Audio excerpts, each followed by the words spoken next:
कुंभ चल रहा है, तमाम जो तैयारी चल रही है, आप तो पॉलिटिकल रिएक्शंस भी देखते हैं और उसमें प्रतिक्रियाएं भी करते हैं। कई अलग अलग पार्टियां अलग अलग तरह से उस पर रिएक्ट करती हैं। लालू यादव तो ये कह रहे हैं कि फालतू की चीज है। सर, ओवरऑल आपकी प्रतिक्रिया जरूर हम इस पर जानना चाहेंगे सर।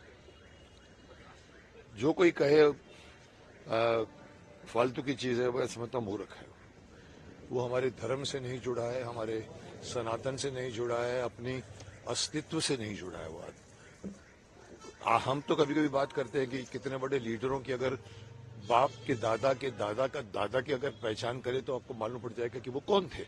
वो चलता है वहां पर। लेकिन यहाँ जब तुम्हारे यहाँ पर हजारों लाखों वर्षों से जो एक ग्रह चले आ रहे हैं, जिसके कैलकुलेशंस हैं, ऋषि मुनियों के कैलकुलेशंस हैं, और हमारे यहाँ पर ये सारी जितनी भी वर्ल्ड भर में डिस्कवरियां हुई है वो हमारे शास्त्रों में हैं। चाहे प्लेन का बनना हो, चाहे ऑपरेशन हो, चाहे दुनिया भर की एस्ट्रोलॉजी हो। उसके बीच में कुंभ के मेले पर 40 से 45 से 50 करोड़ लोगों का इकट्ठा होने पर लालू यादव जी को खुशी क्यों नहीं है? जी। किस बात की गम है उनको कि ये हमने नहीं इकट्ठा किया, ये बीजेपी ने इकट्ठा किया? माफ करना, बीजेपी ने नहीं इकट्ठा किया। मैं इसमें योगी जी की भी तारीफ नहीं करूंगा कि 50 करोड़ लोगों को उन्होंने बुलाया। साहब, ये आस्था है हमारे देश की, हमारे देश के गरीबों की, हमारे देश के गांव के लोगों की, खास तौर पर मिट्टी से जुड़े हुए लोगों के दादा परदादा से सुनते आ रहे हैं, और हमारा देश चल रहा है उसी आस्था पर। तो ये 40 करोड़ 50 करोड़ को मैनेज करना योगी जी की योग्यता है। मैं योगी जी की तारीफ करूंगा कि कैसे उन्होंने मैनेज किया। लोग आए, रुके, गए, आए, रुके, गए। आप भी तारीफ करो ना। आपके टाइम पे 3 करोड़ आए थे, अब अगर 45 करोड़ आए तो ये देश की एकता को नहीं बताता। मैं तो तंग हूं। मैं तो खुद बोल चुका हूं कि हिंदू लोग मिलो।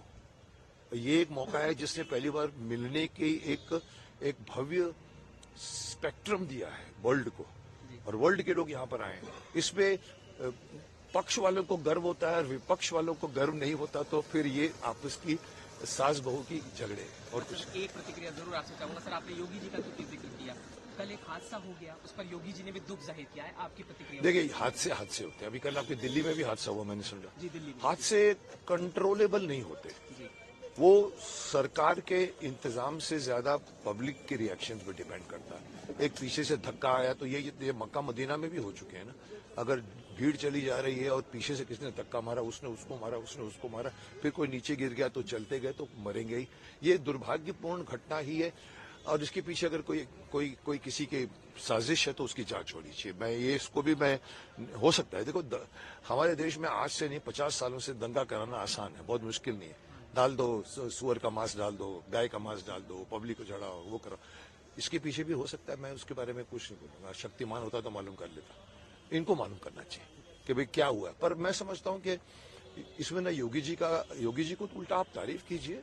एक दिन में घटना हो गई, चांद पे भी दाग होता है, एक कुछ हुआ। इनके लिए डेफिनेटली एक दाग तो है कि ऐसी चीज में इतना क्लीन जाते हुए कि बीच में आया, पर वो स्पॉट में किसने किया है उसको सरकार की लापरवाही हो तो फिर और जगह पे क्यों नहीं हुआ? इतने स्मूथली कैसे आज 48 करोड़ पहुंच गए?